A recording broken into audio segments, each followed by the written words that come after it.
tanda sama tukang bemonya untuk berhenti. Ketika dia turun, suaminya bilang, salah, kenapa kok berhenti di sini? Harus berhenti di depan, kalau di sini nggak ada bemo lagi yang lewat, dia bilang begitu. Akhirnya mereka agak sedikit bertengkar. Tapi dia bilang begini, ternyata Tuhan itu baik. Tiba-tiba lewat bemo di luar lane yang biasanya. Melewati mereka sehingga mereka bisa langsung naik, sampai ke tempat tujuan tidak terlambat. Ketika saya dengar kesaksian itu, sebagian kita bilang kesaksiannya kok biasa sekali ya, cuma masalah bemo. Ya mungkin kita nggak naik bemo, tapi saya melihat orang itu bisa mengapresiasi apa yang Tuhan sudah lakukan. Seringkali bagi kita sudah tidak merasakan itu, karena kemanapun kita pergi, kita punya kendaraan sendiri, tidak usah nunggu Tuhan. Tapi bagi sebagian orang, dia bergantung sama Tuhan untuk hal-hal yang kecil. Kemudian dia turun, orang yang lain naik. Orang yang lain ini bercerita, seorang ibu ini kurang lebih berumur 50-an. Dia bilang beberapa waktu yang lalu saya jatuh dan kaki saya terluka. Saya perlu beristirahat panjang. Tapi setelah kaki saya sembuh, enggak tahu tiba-tiba dari mana dia pengen makan babi kecap. Dia bilang begitu. Sudah makan siang semua? Belum, nanti aja sama-sama saya juga belum. Dia bilang saya pengen makan babi kecap, dia bilang. Cuma dia bilang begini, kalau mau makan babi kecap dia harus pergi ke pasar Pucang beli babi. Dia mikir harus pergi jauh dari rumahnya, dia masih tunda. Tapi kepengen rasanya makan babi kecap, dia bilang begitu. Terus dia bilang, tadi pagi saya dijemput untuk datang ke persekutuan ini sama salah satu pengurus. Ternyata dia dibawain makanan, saudara. Ketika dia buka, kira-kira isinya apa? Babi kecap. Dia bilang, Tuhan itu luar biasa. Aku baru kepengen Tuhan sudah kirimin. Mungkin bagi kita yang biasa makan di luar, bisa makan di luar, kita nggak bisa mengapresiasi apa yang terjadi dalam kehidupan ibu ini. Tapi bagi orang-orang tertentu, dia merasa bahwa Tuhan itu begitu baik. Tuhan itu senantiasa memeliharakan hidupnya. Tuhan itu Tuhan yang setia. Satu kali saya setelah cerita ini, salah satu anak sel saya juga cerita. Dia bilang beberapa waktu yang lalu dia kedatangan tamu dari Bali, temannya dengan keluarganya. Dia sudah siap-siap untuk sewa mobil. Tapi orang yang persewaan mobil itu membatalkan. Dia dapat persewaan yang lain, dijanjiin lagi, dibatalin lagi. Sampai saat yang terakhir dikatakan mau dikirim, ternyata juga dibatalin. Akhirnya dia keliling kota, naik bemo, dia bilang begitu. Tapi dia cerita, Tuhan itu baik loh, dia bilang. Kita ini naik bemo, begitu keluar rumah sudah ada bemo.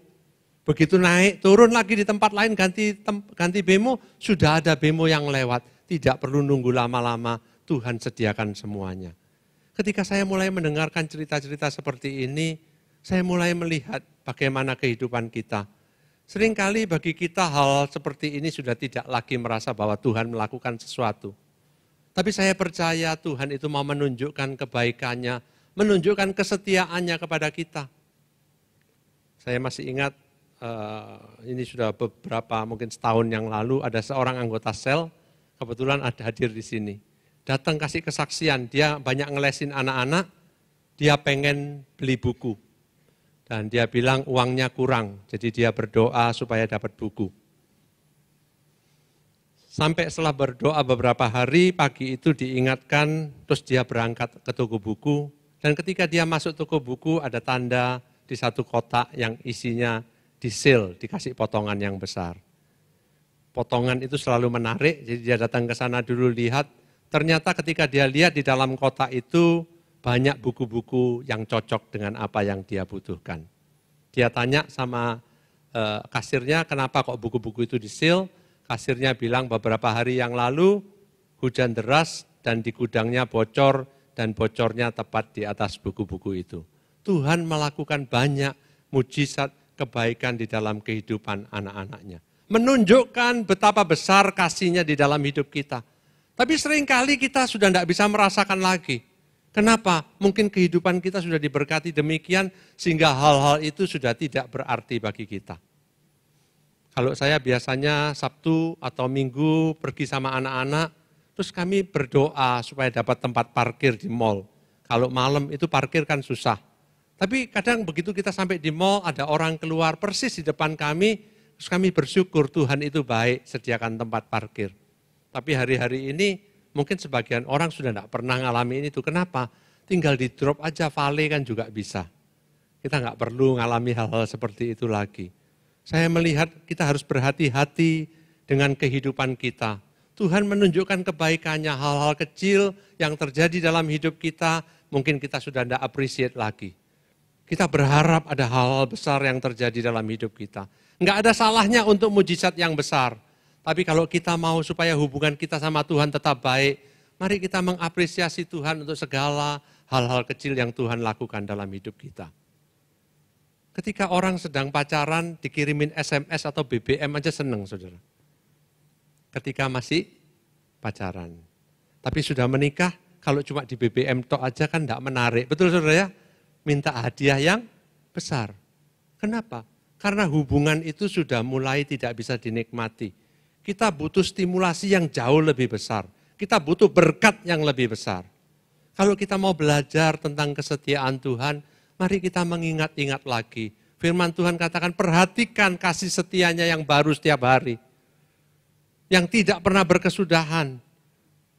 Hal-hal kecil yang terjadi dalam kehidupan kita, yang Tuhan ikut campur dalam hidup kita.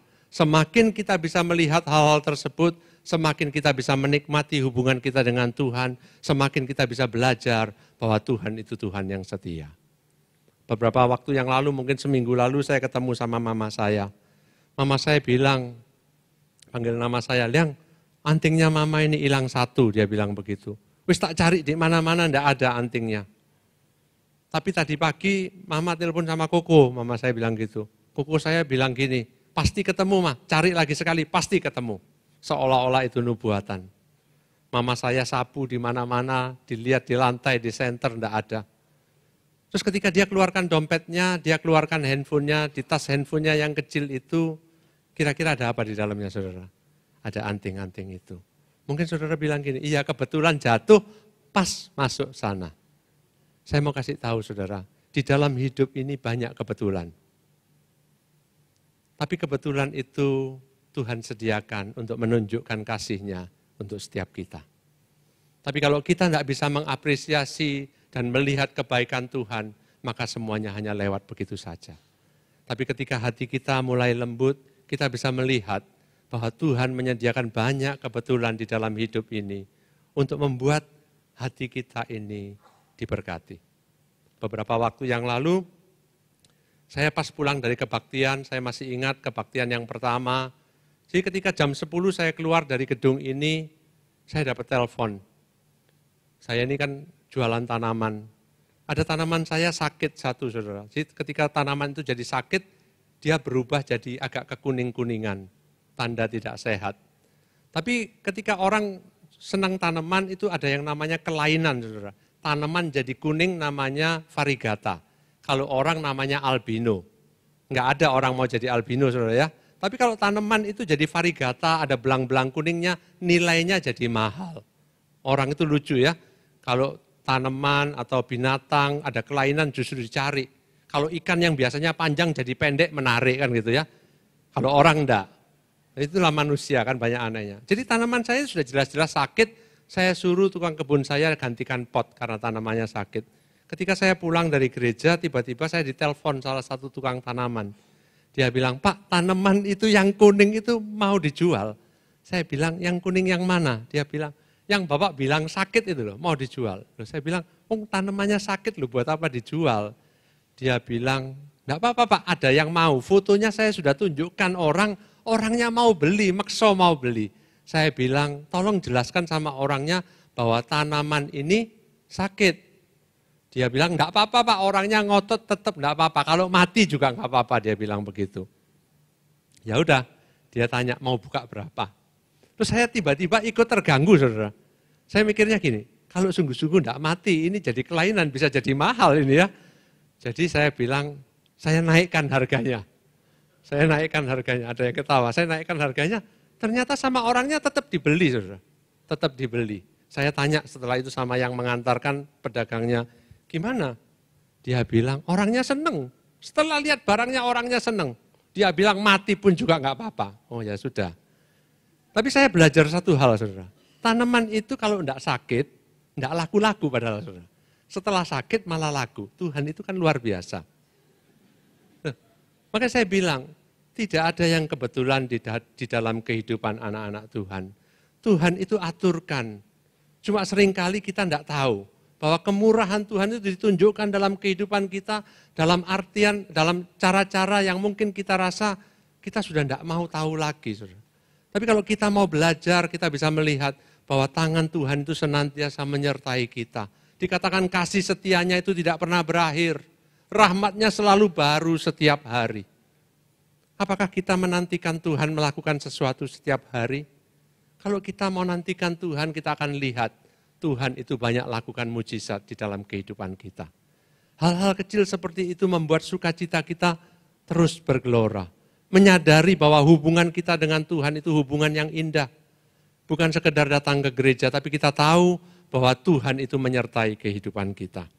Yang kedua, mari firman Tuhan katakan jadikan Tuhan bagian kita yang utama. Tuhan adalah bagianku, Ratapan 3 ayat 24. Tuhan adalah bagianku, kata jiwaku, oleh sebab itu aku berharap kepadanya. Bahasa terjemahan yang lain mengatakan Tuhan adalah harta yang terbesar. Tuhan dikatakan kalau kita mau tahu kesetiaan Tuhan, jadikan Tuhan itu harta yang terbesar di dalam hidup kita. Pertanyaan saya pada pagi hari ini bagi Bapak Ibu, adik-adik di sini, apakah Yesus itu bagian yang terbesar dalam hidupmu? Adakah hal-hal lain yang lebih penting daripada Yesus? Seringkali ketika kita mulai bekerja, pekerjaan itu bisa mengalahkan Tuhan dalam hidup kita. Menjadi yang lebih penting daripada Tuhan. Hobi bisa mengalahkan Tuhan. Pacar bisa mengalahkan Tuhan. Di sini banyak yang belum punya pacar, jadi nanti mesti mikir, pacar itu bisa mengalahkan Tuhan. Saudara. Harus hati-hati kalau milih. Tapi saya melihat bahwa banyak hal yang bisa mengalahkan Tuhan di dalam kehidupan kita. Firman Tuhan katakan kalau kita mau belajar kesetiaan Tuhan, kita mau melihat kesetiaan Tuhan dalam hidup kita, jadikan dia bagian yang utama di dalam hidup kita. Memastikan Yesus nomor satu dalam hidup kita.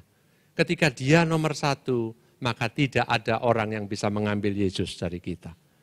Firman Tuhan katakan tidak ada yang memisahkan kita dari kasih Yesus. Tidak ada yang bisa ambil. Saya masih ingat ketika saya baru bertobat itu ada lagu. Tapi sebagian saudara sudah nggak pernah dengar lagu ini. Judulnya Dalam Suka Duka Aku Kan Tetap Tersenyum. Ada yang tahu lagunya? Ada yang mantuk? Oh enggak. Ini yang berarti generasi lama ini yang tahu lagu ini. Yang generasi baru nggak tahu lagunya. Lagunya bunyinya seperti ini, saudara. Dalam suka duka aku kan tetap tersenyum. Diolok, dihina aku kan tetap tersenyum. Asal jangan kau ambil Yesusku dariku. Apapun yang terjadi, aku kan tetap tersenyum. Lagu yang untuk anak-anak, tapi saya merasa bahwa di dalam isi lagu ini ada sesuatu yang penting. Tentang Yesus yang di dalam kita. Jadikan dia yang paling utama.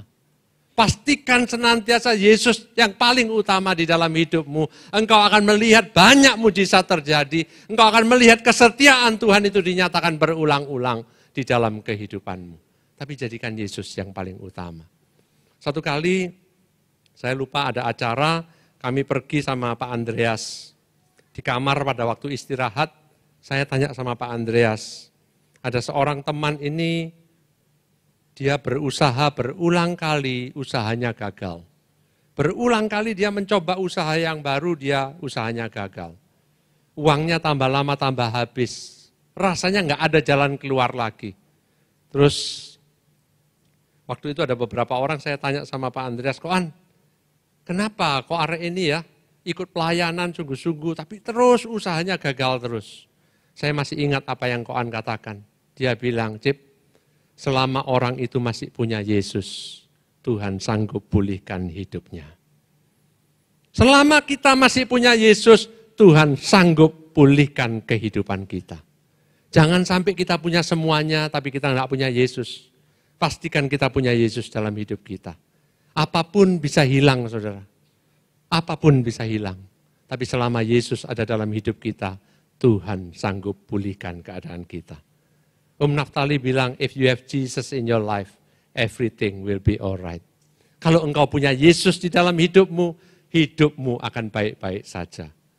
Pastikan Dia yang paling utama dalam hidup kita. Kalau Tuhan adalah yang kita harapkan, Dia yang paling utama, kita akan lihat betapa setianya Tuhan, betapa dahsyatnya pemeliharaannya atas hidup kita. Yang ketiga, ayat 25, Tuhan adalah baik bagi orang yang berharap kepadanya, bagi jiwa yang mencari Dia. Tuhan mengajarkan mari kita berharap kepada Tuhan. Kenapa kok kita berharap kepada Tuhan? Karena Dia Allah yang bisa diharapkan. Dia Allah yang bisa diandalkan. Dia Allah yang selalu menepati janjinya. Bahkan dikatakan Dia bisa memberikan lebih daripada apa yang kita bisa doakan. Dikatakan Tuhan itu pertolongan yang pasti, yang sangat terbukti di dalam kehidupan kita. Mari kita belajar berharap kepada Tuhan. Berharap kepada manusia, saya bisa katakan manusia itu bisa mengecewakan. Orang-orang yang kita pikir bisa menolong kehidupan kita, bisa mengecewakan kita. Tapi Tuhan tidak pernah mengecewakan anak-anaknya. Ketika Tuhan itu mau memberikan sesuatu yang baik, Dia pastikan apa yang Dia berikan sampai dalam hidup kita. Satu kali saya punya pengalaman yang tidak baik. Waktu ini kurang lebih 15 tahun yang lalu, atau lebih bahkan, sekitar 20 tahun yang lalu. Adik saya itu mau import bulus, saudara, labi-labi untuk dibesarkan. Dia tanya saya, dia bilang ngurus izinnya susah. Tapi pada waktu itu saya kerja untuk satu instansi pemerintah, dan saya merasa yakin tanpa izin pun tidak usah urus izin bisa lewat. Jadi saya bilang sama adik saya, enggak apa-apa udah masukkan aja. Nanti tak uruskan, masukkan aja, enggak usah pakai izin. Ketika barang itu dikirim dari luar negeri masuk, ternyata memang dipegang saudara sama karantina, mau disita. Kalau disita, mati semua. Terus saya ditelepon sama adik saya, ini mau disita kok. Saya bilang, enggak apa-apa sih, tak telepon no. Saya berusaha mengeluarkan semua telepon yang ada di konteks saya, orang-orang yang saya pikir bisa menolong. Dari yang pangkatnya rendah, naik ke atas. Semua punya alasan untuk tidak bisa membantu malam itu. Besok pagi-pagi saya terbang ke Jakarta. Mencari yang lebih tinggi lagi, berharap ada yang mau bisa tolong. Pada akhirnya hari itu saya temukan tidak ada yang bisa tolong. Urusan yang kecil tidak ada yang bisa tolong. Ketika pulang, akhirnya saya tahu ada satu orang yang bisa tolong.